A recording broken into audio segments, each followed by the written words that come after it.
साल 1967 में आम चुनाव के बाद कांग्रेस की जब जीत हुई, तो इंदिरा गांधी ने एक बार फिर से प्रधानमंत्री पद की शपथ ली।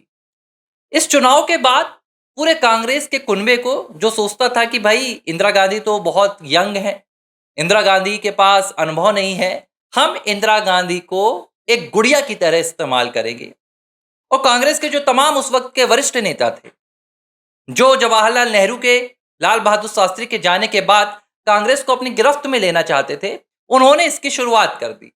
इंदिरा गांधी को दबाव में लाने की कोशिश की गई, इंदिरा गांधी के ऊपर अपने फैसले लादने की कोशिश की गई, लेकिन इंदिरा गांधी का बर्ताव एकदम अलग निकला।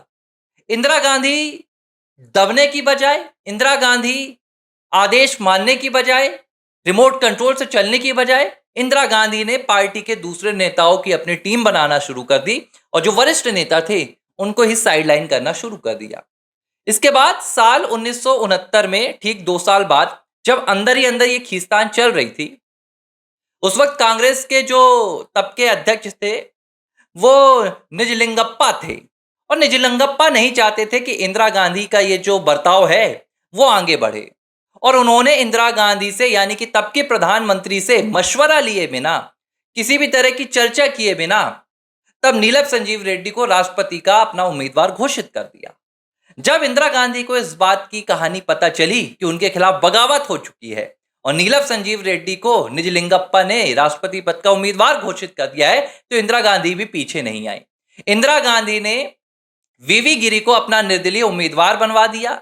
बकायदा उन्होंने जनसंघ और तमाम दलों से मिलकर समर्थन भी हासिल किया और इस राष्ट्रपति चुनाव में वीवी गिरी की जीत हो गई। एक बात तो तय हो गई थी कि अब इस कांग्रेस के भीतर इंदिरा गांधी का वर्चस्व बनने लगा था। उसी साल 1969 में 12 नवंबर का वो दिन आया जब दो बैठकें चल रही थी।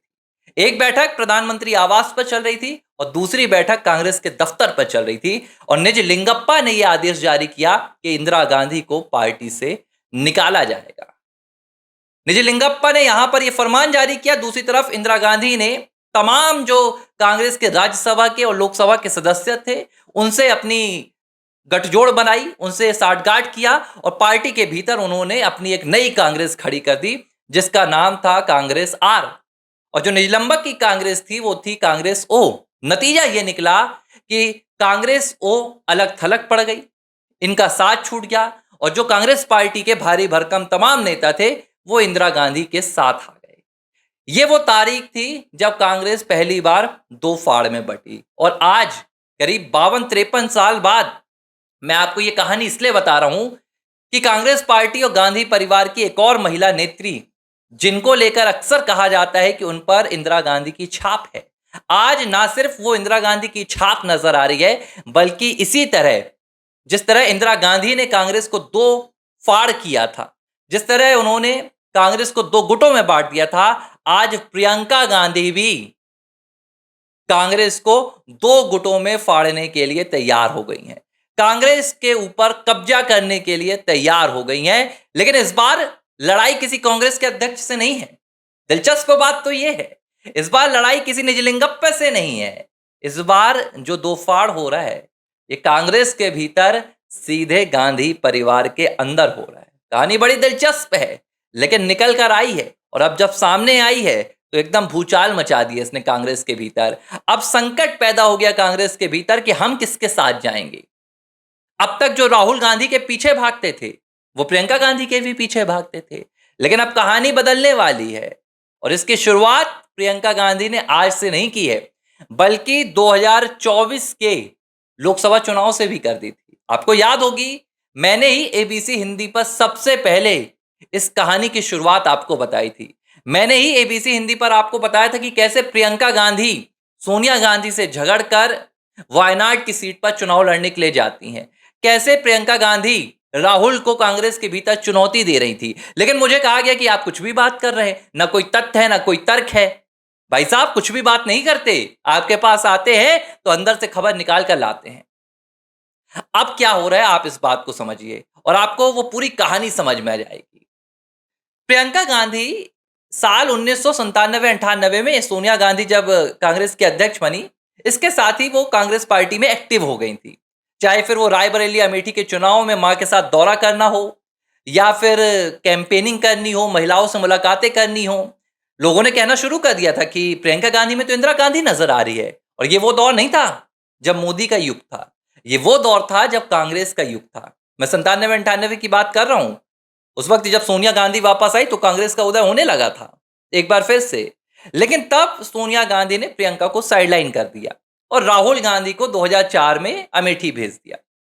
धीरे धीरे राहुल गांधी की ब्रांडिंग शुरू हो गई कांग्रेस के भीतर, और प्रियंका को कहा गया कि आप भाई का साथ देंगी, आप फ्रंटलाइन कांग्रेस में नहीं आएंगी। लंबे वक्त तक ये खींचतान अंदर ही अंदर चलती रही, और प्रियंका गांधी कोशिश में लगी रही कि वो उस वक्त का इंतजार कर रही थी कि जब कांग्रेस कमजोर हो और मैं अपना दबदबा बढ़ाऊं। 2014 राहुल गांधी को कमान मिली, राहुल चुनाव हारते हैं। 2019 राहुल गांधी फिर से चुनाव हारते हैं, और तब प्रियंका ने डंके की चोट पर कह दिया था, अब मैं पीछे नहीं बैठूंगी। 2019 में लोकसभा में कांग्रेस पार्टी की हार के बाद प्रियंका गांधी आगे आई, और प्रियंका गांधी ने कहा, मैं उत्तर प्रदेश जाऊंगी, उत्तर प्रदेश को जीतूंगी और वहां पर मुख्यमंत्री बनूंगी। इसके बाद बकायदा उन्हें यूपी का प्रभारी भी बनाया गया। 2022 में प्रियंका को उम्मीद थी कि अगर मैं यहां पर चुनाव जीतूंगी तो मैं मुख्यमंत्री बनूंगी। देखिए, प्रियंका के साथ वो कहानी नहीं है जो राहुल के साथ है। राहुल को लगता है वो प्रधानमंत्री पद के उम्मीदवार हैं, लेकिन प्रियंका अपनी सियासी जमीन को तलाशना जानती हैं, तलाशना चाहती हैं। प्रियंका को लग रहा है कि वो अपनी ताकत मजबूत कर लें, इसलिए उन्हें मुख्यमंत्री की कुर्सी भी मंजूर थी, और उत्तर प्रदेश में वो ये करना भी चाहती थी, लेकिन माहौल नहीं बन पाया। कांग्रेस पार्टी की जो हालत थी वो और भी बदतर हो गई। प्रियंका के नेतृत्व में यूपी बुरी तरह कांग्रेस हार गई, लेकिन दूसरी तरफ राहुल गांधी भी हार रहे थे। उस वक्त राहुल गांधी भारत जोड़ो यात्रा कर रहे थे। यूपी बिहार जो विधानसभा चुनाव 2022 था, लेकिन जब 24 का चुनाव आया तो 24 के चुनाव में एक रिपोर्ट निकलकर सामने आती है कि एक शर्त प्रियंका गांधी ने रख दी थी। शर्त यह थी कि अगर इस बार राहुल गांधी के नेतृत्व में कांग्रेस की हार होती है तो कांग्रेस का नेतृत्व मुझे सौंपा जाए। कांग्रेस की हार तो हुई, लेकिन बहुत हद तक पिछले दो चुनावों के मुकाबले कांग्रेस पार्टी मजबूत हो गई। एक बार 46 सीट थी, एक बार 53-54 सीट थी, 56 सीट कितनी 52, और इस बार 99 आ गई। तो प्रियंका का ये जो दाव था उल्टा पड़ गया, लेकिन प्रियंका इस बात अड़ गई। प्रियंका ने कहा चुनाव तो वो लड़ेंगी चाहे कुछ हो जाए। और जब राहुल गांधी की वायनाड की सीट की बारी आई तो प्रियंका गांधी ने कहा कि वायनाड की सीट पर अब कोई और नहीं उतरेगा, मैं उतरूंगी और मैं लोकसभा जाऊंगी। हालांकि ना तो राहुल गांधी इसके पक्ष में थे, ना सोनिया गांधी इसके पक्ष में थी, लेकिन बावजूद प्रियंका अड़ गई, और प्रियंका ने यह शर्त रख दी कि अगर अब मुझे लोकसभा में उम्मीदवारी नहीं दी जाएगी, अगर अब मुझे लोकसभा की टिकट नहीं दी जाएगी, तो हो सकता है मैं अपने साथ के जो नेता हैं, अपने गुट के, उन्हें लेकर दादी इंदिरा की तरह आगे बढ़ जाऊं और कांग्रेस में दो फाड़ कर दूं। हालांकि उस वक्त उतनी ताकत नहीं थी। प्रियंका ये कहती भी तो शायद प्रियंका की बातें नहीं चल पाती, लेकिन मां ने प्रियंका की जिद के सामने प्रियंका को वायनाड भेज दिया। शर्त ये रखी कि आप उत्तर भारत राहुल गांधी को सौंपेंगी, आप दक्षिण से राजनीति कीजिए, आप वहां जाइए और फिर आगे कुछ होगा तो आपके लिए देखा जाएगा। लेकिन अब कहानी समझिए। राहुल गांधी ने जब ये पूरा वोट चोरी वाला कैंपेन चलाया और वो बुरी तरह ध्वस्त हुआ, ये राहुल गांधी की एक रीलॉन्चिंग थी। प्रियंका ने कहा अब राहुल गांधी बुरी तरह से एक बार फिर से हार चुके हैं, प्रधानमंत्री नरेंद्र मोदी के खिलाफ उनका ये भी कैंपेन फ्लॉप हो गया है। अब राहुल गांधी अगर कांग्रेस पार्टी को आगे लेकर जाएंगे तो मैं उनका साथ नहीं दूंगी। और इसके बाद एक नया उन्होंने प्रस्ताव रखा। प्रस्ताव अब क्या है, यह बड़ा दिलचस्प है। प्रियंका गांधी ने सोनिया गांधी के सामने प्रस्ताव रखा कि राहुल गांधी की बजाय अब मेरा बेटा रेहान वाड्रा आगे बढ़ेगा और कांग्रेस पार्टी की कमान संभालेगा। और सुनने में आ रहा है कि प्रियंका की इस जिद के सामने सोनिया गांधी मानी तो नहीं, लेकिन मजबूर हो गई। इसके बाद ही बाकायदा रेहान वाड्रा का नाम बदलवाया गया। रेहान वाड्रा के नाम के साथ राजीव गांधी जोड़ा गया, ताकि आगे जाकर फिर से गांधी परिवार के नाम पर, महात्मा गांधी के नाम पर, नेहरू के नाम पर वोट मांगे जा सके। लेकिन ये तैयारी आज की नहीं है, ये तैयारी पिछले 1 से 1.5 साल में चल रही थी। आपको मैं याद दिलाता हूं, जब भारत जोड़ो यात्रा चल रही थी तो इस बीच भी प्रियंका गांधी ने खुद से पहले रेहान वाड्रा को राहुल गांधी के साथ भेजा था, और उन्होंने कहा था कि जाइए आप लाइमलाइट में जाइए, पब्लिक के सामने जाइए, जनता के सामने जाइए। इसके बाद जब प्रियंका ने वायनाड से चुनाव लड़ा, नामांकन भरा, तो उनके कैंपेन में बकायदा रेहान वाड्रा बार-बार नजर आ रहे थे। वो जनता के बीच में जा रहे थे और राजनीति को समझने की कोशिश कर रहे हैं। अभी 25 साल की उम्र है, लेकिन प्रियंका ने रेहान वाड्रा को लेकर दावेदारी ठोक दी है और इस दावेदारी ने एक बात तय कर दी है। राहुल गांधी का अब जो राजनीतिक सफर है कांग्रेस पार्टी के भीतर, वो बहुत बड़े खतरे में आ गया है। और जो 1969 में इंदिरा गांधी ने किया था 12 नवंबर के दिन, अब उसी राह में प्रियंका गांधी भी चल पड़ी हैं। आज नहीं तो कल प्रियंका गांधी या तो अपने बेटे के लिए कांग्रेस की कुर्सी मांगेंगी। हालांकि देखिए, कुर्सी तो कांग्रेस के पास खुद भी नहीं बची है, लेकिन एक भूमिका है। आज भी मैं ये इस बात से इनकार नहीं करूंगा कि देखिए, कांग्रेस का वोट बैंक भले बुरी तरह बिखर गया है, लेकिन 99 सीटों के साथ आज भी है। वो पूरी तरह से अभी कांग्रेस खत्म नहीं हुई है। जो राजनीतिक विरासत है वो अभी चल रही है, लड़खड़ा के चल रही है, लंगड़ा के चल रही है, लेकिन चल रही है। तो अब इस लंगड़ाती हुई, बिखरती हुई, लड़खड़ाती हुई राजनीतिक विरासत पर प्रियंका गांधी ने अपने बेटे रेहान वाड्रा के नाम की मुहर लगा दी है और राहुल गांधी को अब अल्टीमेटम दे दिया गया है कि या तो आप खुद को साबित कीजिए या अब आप पार्टी से साइडलाइन हो जाइए।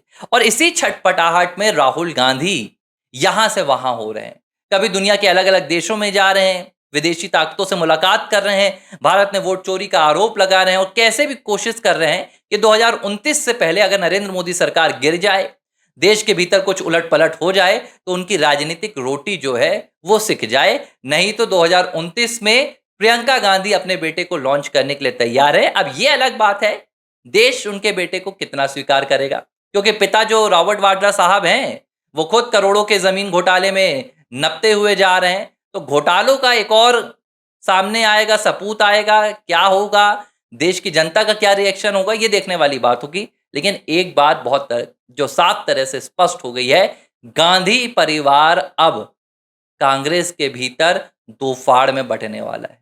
उस वक्त कांग्रेस दो फाड़ में बटी थी, इस बार गांधी परिवार दो फाड़ में बटेगा। पावर सेंटर एक होगा, या तो प्रियंका या राहुल गांधी। और अगर जो पत्ते अभी नजर आ रहे हैं, उस तस्वीर को देखा जाए तो प्रियंका का पड़ला भारी है, क्योंकि राहुल गांधी के कंधों पर एक के बाद एक कम से कम 100 हार की जिम्मेदारी है, जिससे राहुल गांधी अभी मुक्त नहीं हो पा रहे हैं। और यही राहुल गांधी की 100 हार की जिम्मेदारी ने प्रियंका को अब आगे कर दिया है। एबीसी हिंदी न्यूज, आज ही जुड़िए हर खबर के साथ।